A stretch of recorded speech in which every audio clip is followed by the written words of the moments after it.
Maintenant, on apprend que on crée des tombeaux au Congo où on met de l'argent, de l'argent et de l'argent. Et c'est de l'argent qui devrait revenir au bonheur des petits-enfants du Congo. Il y a pas longtemps, la responsabilité politique ferait que je ne puisse pas citer le nom, mais je me suis retrouvé avec un conseiller, quelqu'un qui conseillait Sassou au moment où Sassou était en pleine opération de rasage, quand on voulait la terre brûler. Et lui, il était le conseiller. Et je lui ai dit, mais alors, est-ce que tu te sens à l'aise d'avoir conseillé Sassou au moment où il était en train de pratiquer le génocide au Congo? Il dit, oui, mais moi, je ne faisais que le conseil. Mais c'est quoi le conseil? Le conseil, le bon conseil, empêche de faire de mauvaises actions.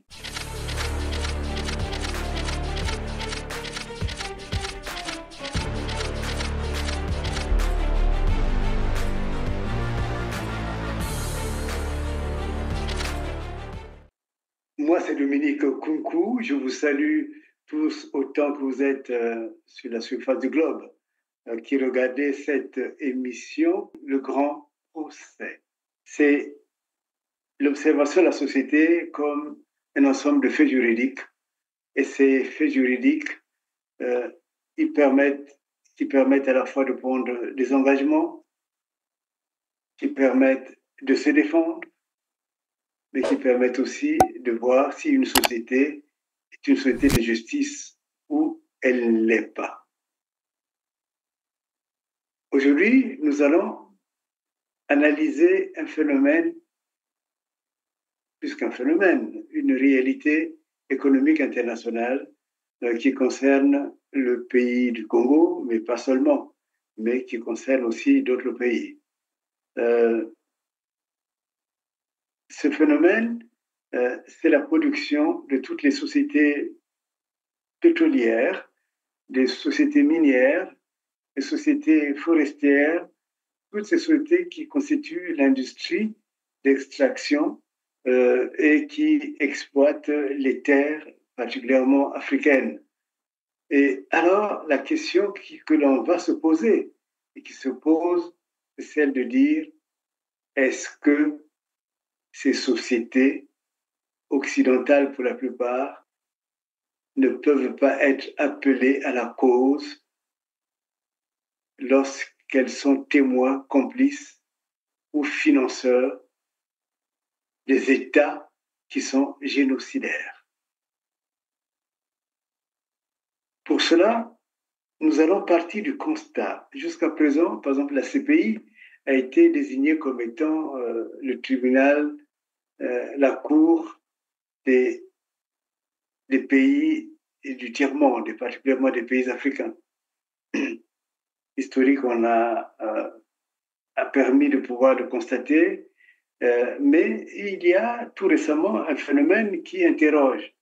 Le Premier ministre australien est devenu le premier dirigeant occidental qui a été qualifié de complice du génocide à Gaza.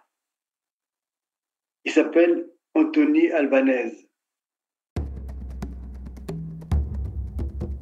Les avocats australiens ont dénoncé avec véhémence le Premier ministre Anthony Albanese, le qualifiant de complice du génocide à Gaza devant la Cour pénale internationale.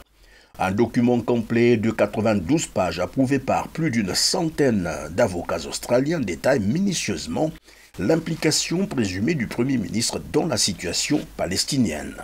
Un aspect crucial du renvoi est l'affirmation sans précédent au titre de l'article 15 du statut de Rome, faisant de lui le premier dirigeant d'une nation occidentale à faire face à de telles allégations. Le Premier ministre australien est donc accusé d'avoir approuvé et soutenu le génocide en Palestine. Les accusations contenues dans le document contre Anthony Albanese sont tout simplement stupéfiantes. L'équipe juridique de Beechgrove Legal a passé des mois à rassembler des preuves pour le dossier alléguant la collaboration des forces australiennes avec les États-Unis et le Royaume-Uni dans les attaques contre les Houthis du Yémen.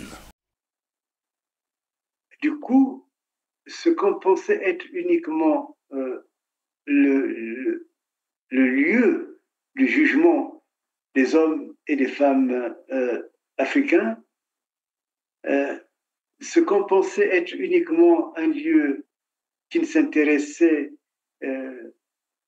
qu'aux causes africaines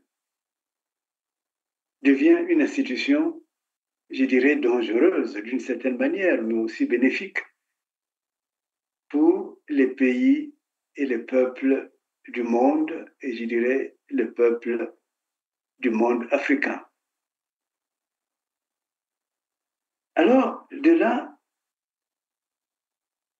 on peut se demander, des entreprises comme Total, comme Eni, qui font leur argent sur le Congo, par exemple, puisque nous traitons du Congo, mais aussi sur d'autres sites au niveau africain, peuvent-elles craindre, tôt ou tard, d'être traduites devant la CPI, la Cour pénale internationale, mais pas seulement, en tout cas, devant des juridictions internationales. Pour avancer dans cette réflexion, je voudrais partir d'une anecdote. J'ai tenu une conférence dans le 7e arrondissement de Paris. Et après avoir répondu aux questions comme d'habitude, donc je me retirais lorsque mon assistante m'a fait signe en disant qu'un homme voulait me parler en privé. Je me suis stationné, on a parlé. Alors il m'a posé une question et je vous la donne directement. Il dit, dans le cas du Congo, si vous étiez le conseiller d'Eni ou le conseiller de Total, quel conseil leur donnerez-vous maintenant? Et j'ai répondu tout le go, je leur dirais, lâchez maintenant Sassou. Lâchez Sassou, qui se dit actuellement le président du Congo. Parce qu'il a utilisé votre présence pour assouvir sa haine génocidaire, et particulièrement la haine des Laris.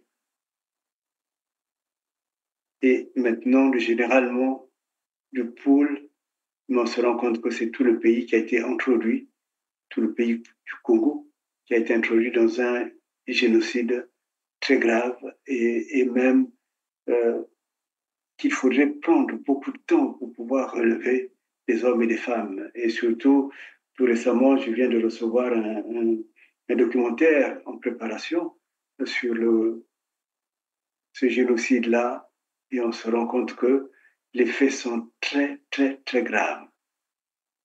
Alors, je leur ai dit qu'il fallait immédiatement lâcher Sassou Nguesso et tout son système, ses enfants et tout ce système qu'ils ont mis en place, en réalité, qui se sert des fonds du Congo pour pouvoir introduire le malheur, l'extrême malheur, le crime le plus grave qui puisse exister, celui que la Convention de 1948 a dénoncé sur des choses, des éléments bien précis. D'ailleurs, je peux vous les indiquer et je prends particulièrement sur les 19 articles de cette convention, l'article 2 qui dit que, en fait, dans la présente convention du génocide, s'entend l'un quelconque des actes ci-après énumérés. A. Le meurtre de membres du groupe, d'un groupe déterminé. 2. L'atteinte grave à l'intégrité physique ou mentale des membres du groupe. C'est la soumission intentionnelle, c'est-à-dire voulue, du groupe à des conditions d'existence devant entraîner la destruction physique totale ou partielle. Les meurtres visant à entraver la naissance au sein du groupe et le transfert forcé d'enfants d'un groupe à un autre. Et ce qui est intéressant, c'est qu'il est précisé ici que c'est l'un quelconque de ces actes. Ce n'est pas cumulatif, ce n'est pas dire parce que ils ont commis tel acte, tel autre, en fait, pour que le génocide soit établi. C'est l'un quelconque de ces actes. Or, quand on regarde la situation du Congo, on se rend bien compte que c'est une situation qui était au début liée à une région déterminée et maintenant qui devient vraiment généralisée dans tout le Congo. Alors, dans l'échange, le monsieur nous a dit, mais m'a dit, comment est-ce que vous pouvez attribuer à Total, par exemple, ou à Eni des actes commis par un homme? Mais cet homme était financé directement ou indirectement, mais surtout directement, par ces institutions, ces sociétés. Et alors, la question qui vient, c'est de dire, mais il n'y a jamais eu de lien, on n'a jamais établi des liens. Et en fait, si, on sait que cette pratique a été introduite par Taralo, qui consistait à payer ce qu'ils appelaient un abonnement au chef d'État d'un pays, et parmi lesquels, ça a été dit directement par Taralo, parmi lesquels il y a Sassou Nguesso. Et Sassou Nguesso, selon Taralo, était présenté comme étant celui qui avait signé un contrat. Et il disait, mais c'est un contrat. C'est un contrat. Certes, il est officieux, mais c'est un contrat. Le contrat était signé avec Sassou Nguesso et à l'époque, il y avait Taralo et qui représentait ELF. Il faudrait vraiment qu'on présente une preuve, une sorte de preuve diabolique pour pouvoir dire que Total n'a pas continué avec cette pratique. Et dans la mesure où Total a hérité, je dirais, du fond de DELF, y compris dans ces pratiques-là, Total est aussi pris dans le lot de ces sociétés qui ont établi un contrat avec le chef de l'État présumé, Sassou Nguesso. Parce que je voudrais bien qu'on m'explique comment se fait-il que Sassou Nguesso soit payé par la compagnie pétrolière. Je voudrais bien qu'on me l'explique.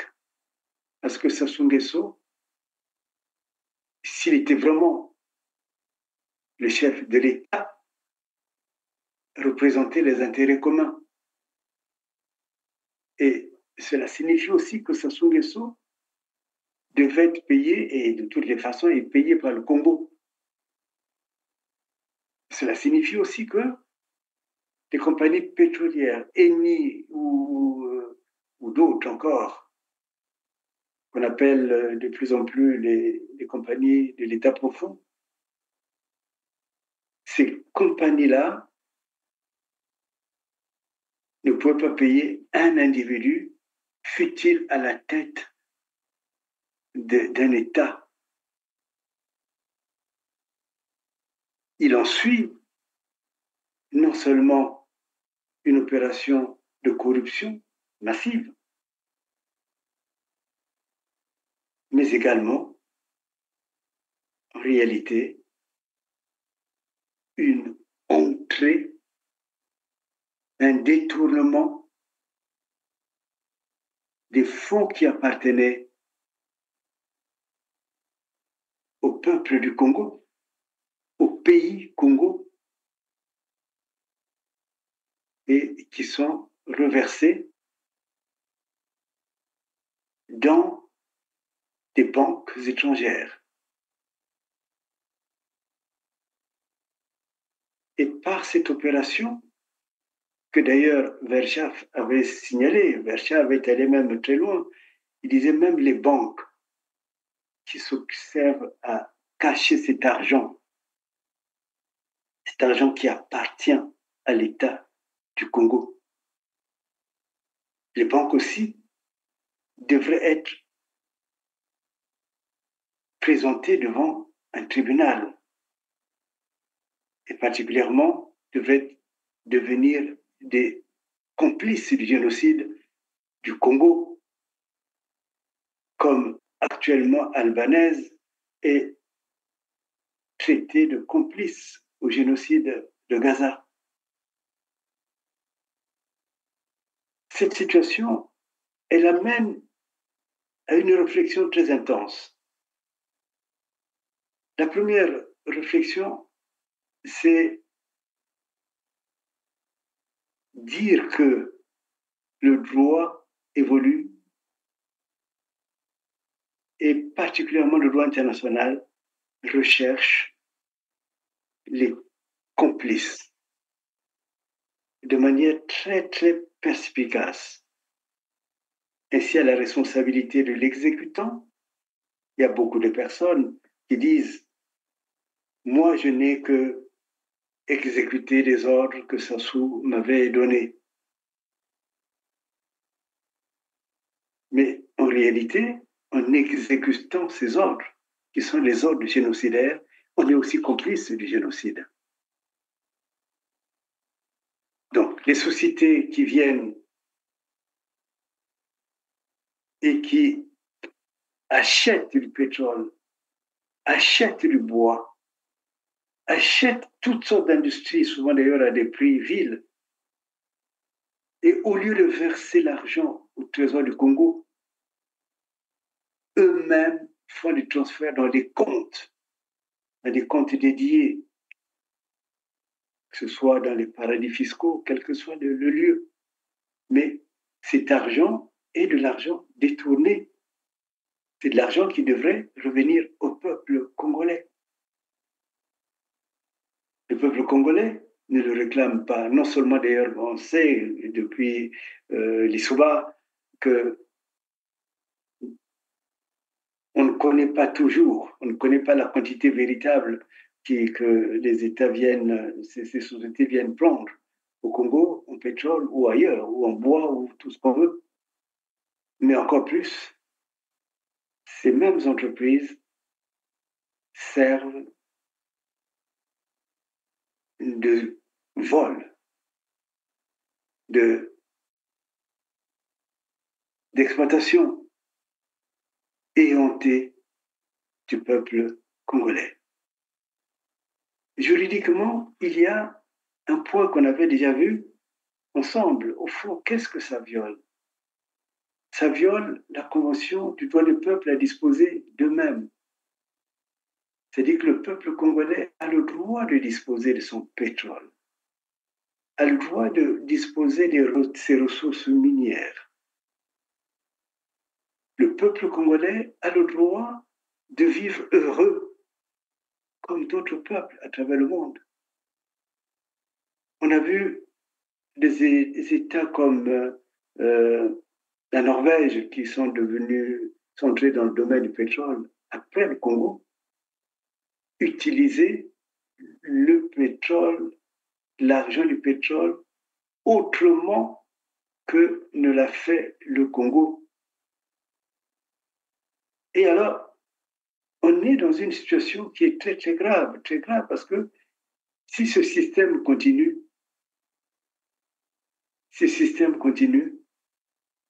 la pauvreté va s'installer de manière systémique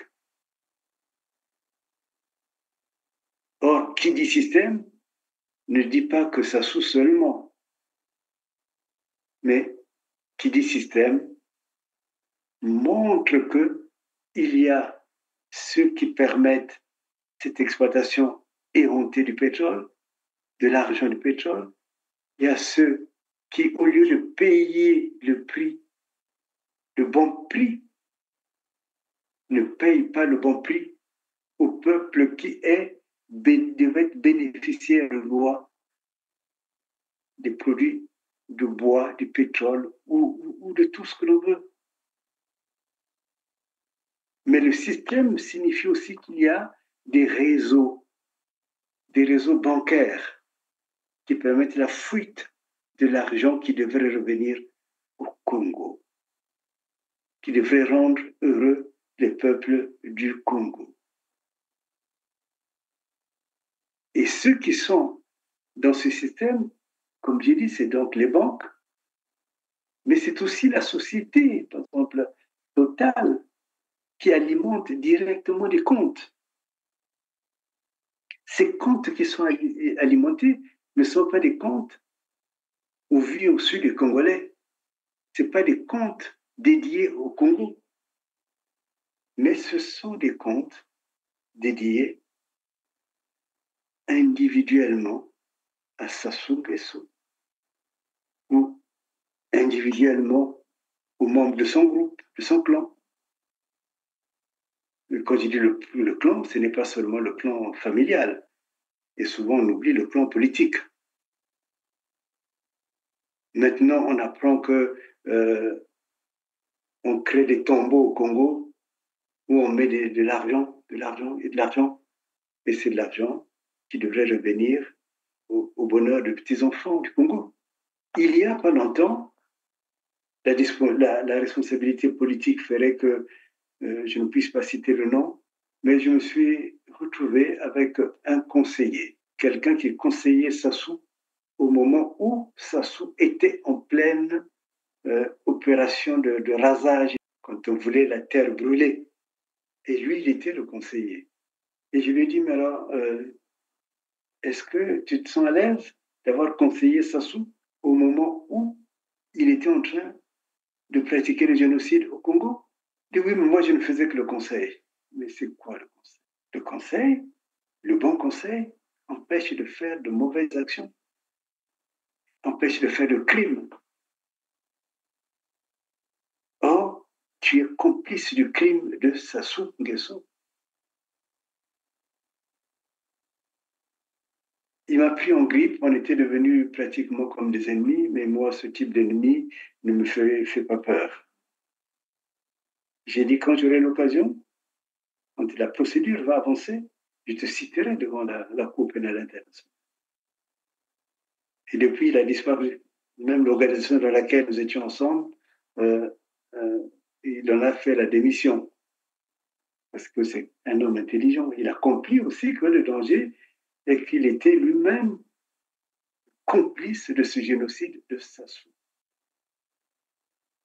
Donc vous comprenez que j'ai pu dire à ce monsieur, je crois qu'il a bien compris, qu'il a bien mesuré le danger que représentait la chose.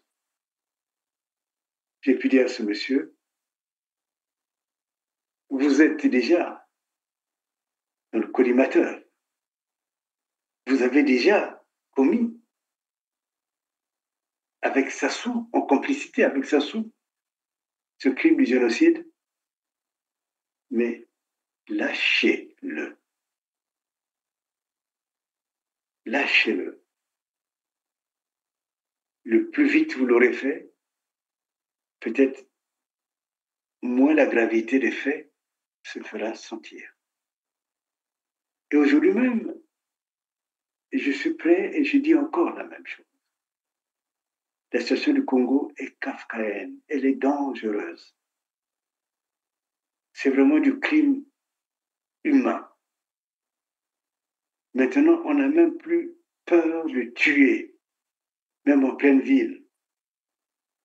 Je vous avais dit qu'en Gangalingolo, il s'appelle ça, je crois, des CSP, je crois, CSP, Il y a un commissariat qui est devenu le lieu d'exécution des hommes qui ne passent pas devant la justice. Beaucoup ont élevé une sorte de doute. Mais vous savez qu'il n'y a pas longtemps, 16 personnes ont été tuées dans un cachot, toujours dans un CSP, dans un commissariat à l'Angola libre. Mais c'est toujours la même typologie des individus, des habitants du Congo, qui est tué. Vous avez vu, vous avez entendu, quand j'ai lu la Convention de 1948, c'est tout ce qui est fait contre un groupe déterminé. Tous les meurtres commis contre ce groupe. Or, il se trouve que ce n'est pas une situation résolue. Vous savez qu'il y a des agents militaires qui sont dans des villages et qui continuent à être nourris dans des villages, qui continuent à violer, des militaires qui continuent à violer des femmes et des enfants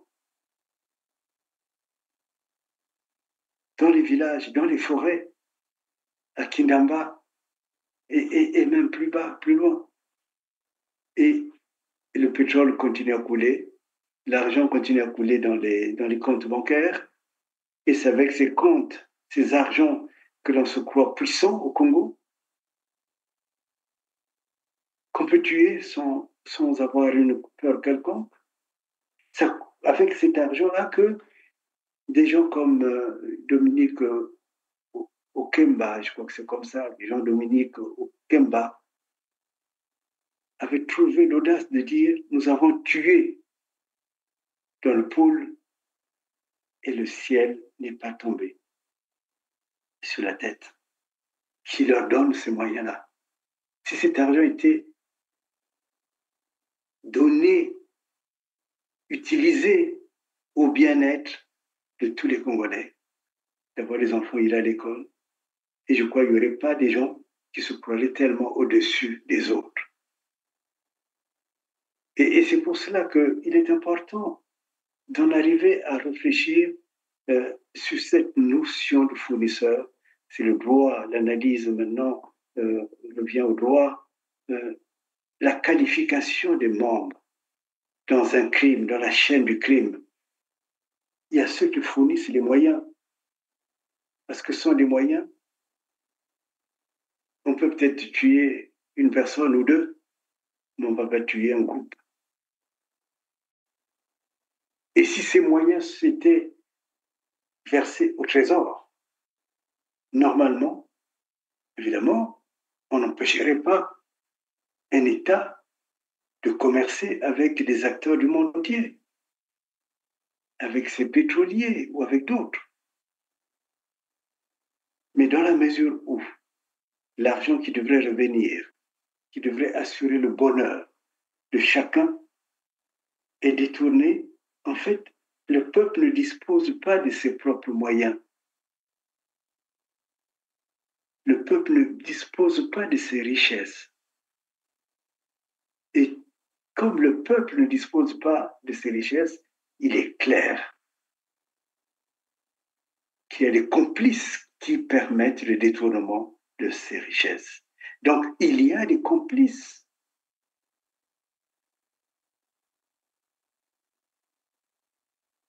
Du malheur ou du génocide commis sur tout un peuple. Ils ne peuvent pas dire, comme d'autres le disent, ah, on ne savait pas. Si, ils savent. Parce qu'il y a même eu une commission je crois qu'elle était épiscopale, qui avait même dit, mais déclarez ce que vous payez. Parce que si vous déclarez ce que vous payez, un un peuple conscient dira, OK, on vous a payé tant. Concrètement, quelle est la part de chacun? Comment chacun peut en vivre? On peut avoir des raisons de réclamer. Mais tant que tout ça est fait de manière occulte, cette dimension secrète, cachée, créer des comptes pour ces tyrans, pour ces voleurs, entraîne une complicité manifeste. Et cette complicité, elle a un nom. C'est la complicité au génocide. Donc, que ce soit les génocides de Lari, les génocides du Pôle, que ce soit les génocides de tout le pays, oui, Congolo, c'est du génocide. Et ces génocides-là ne seraient pas possibles si Elf, si Total, si Eni, si tous ceux qui interviennent ne donnaient pas les moyens à Sassou pour pouvoir les combattre. Donc, Sassou est ce vieil homme qui a peur à tout instant de quitter le pouvoir pour ne pas être pris par la justice internationale, qui a peur de mourir parce qu'il ne sait pas ce qui se passe derrière le rideau de la mort. En fait, j'ai envie de dire, c'est ce pauvre malheureux qui a tué pour avoir le pouvoir et qui a eu le pouvoir pour voler. Mais aussi bien dans sa tuerie que dans l'exercice du pouvoir, il a entraîné beaucoup d'institutions. Ils se sont aveuglés parce que le Congo devenait l'Eldorado pour eux, mais c'est le pays de la misère pour les Congolais, qui qu'ils soient. Et lorsque le bilan sera fait, lorsque les procédures seront engagées, à la fois il y aura des complices, mais il y aura aussi des exécutants.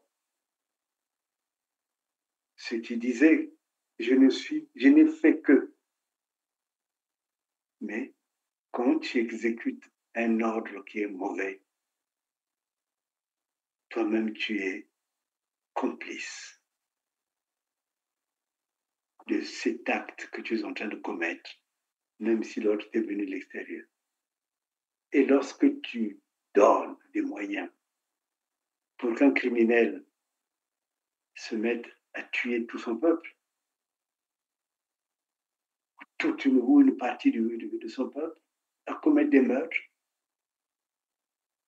c'est toi aussi qui donne les moyens et qui est complice de ces génocides. Évidemment, au milieu, il y a le grand génocidaire dont le nom s'appelle Sassou Nguesso.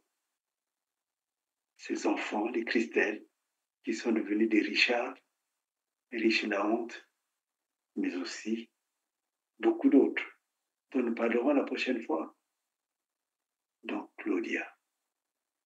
Mesdames et messieurs, nous vous avons donné du moulin, de l'eau, pour pouvoir déjà asseoir votre pensée, pour pouvoir comprendre et mesurer votre propre responsabilité, mais aussi pour prendre la décision maintenant de cesser de continuer à participer au génocide.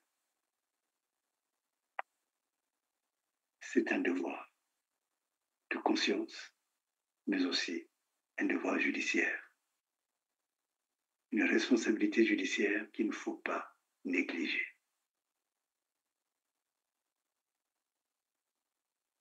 Merci de nous avoir suivis. Merci à vous, là où vous êtes. Même si je ne réponds pas à toutes les réactions, toutes les critiques, mais constituez-vous en groupe. Envoyez des questions que nous pourrons traiter ensemble. Parce qu'il s'agit d'avoir une conscience bien établie, bien éclairée, pour pouvoir mener une action efficace Parce que de toutes les façons, ne soyez pas vous-même des complices de la mort qu'on vous inflige. Le droit vous permet de vous réveiller. Réveillez-vous. Réveillez-vous. Vous avez le droit au bonheur. Vous avez le droit à développer des stratégies qui vous permettent de vous épanouir en humain. Et vous avez le droit d'arrêter de dormir. Personne ne le fera pour vous, mais le droit vous aidera à vivre dans la vérité. Courage. C'était le grand procès. Ce débat que nous avons commencé, nous allons le continuer sous beaucoup d'angles. Sous l'angle du génocide, sous l'angle de ces entreprises, la responsabilité des entreprises étrangères, mais sous l'angle aussi de l'exécution. Qui exécute des ordres pour tuer tout un peuple et qui les donne? Le grand procès est pour nous. Merci.